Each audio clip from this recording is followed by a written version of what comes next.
come to appreciate the passing of time by the turning of the earth around the sun rather than the turning of the calendar year. My husband and I were married on the summer solstice. We took full advantage of the boundless light that day. Our ceremony was in the morning, followed by an early afternoon reception. The light felt so perfectly metaphoric for the day full of hope and promise we shared. And I love the winter solstice too. I love how it coincides with the liturgical season of Advent, at least for those of us in the Northern Hemisphere. I love the significance that 4 nights after we endure the longest night of the year, 4 nights after we are immersed in darkness, we celebrate the incarnation, when the true light, the light that enlightens everyone, as the Gospel of John says in its prologue, comes into the world. How desperately we need light in the midst of darkness. How desperately we need hope in the midst of our fear and anxiety. How desperately we need Jesus, the light of the world. In the midst of darkness, light can be so gentle and soothing. The flicker of a flame, the glimmer of the stars, the gentle glow of the sun at the horizon. And yet at the same time, light has a terror of its own. It can burn and blind and expose the horrors of our sin and brokenness. Light reveals what we've been keeping in the dark. In his Rules for the Discernment of Spirits, Ignatius wrote that one of the tactics of the evil spirit is to keep things secret. But the good spirit brings things into the light.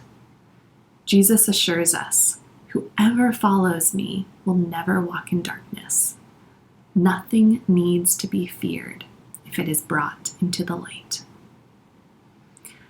I'm reminded of the story of Nathanael in John chapter 1, who we initially meet as the man skeptical of Jesus' significance.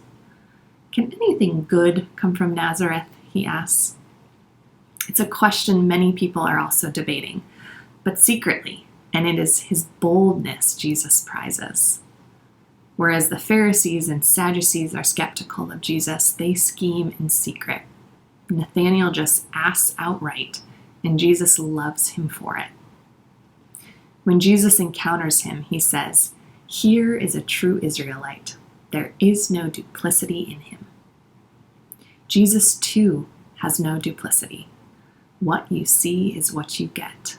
True Jew, true human, clear, revealing light. Jesus judges no one, but he does reveal. He doesn't force, but he does invite.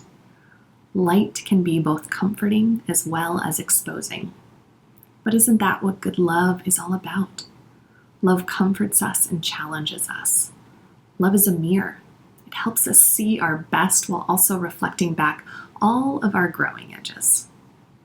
But it takes courage to love and be loved. It takes courage to step into the light.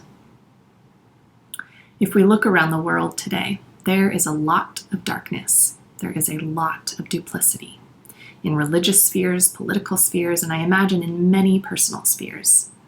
May we have the courage to step into the light and with Jesus be light for the world, to both comfort and to challenge.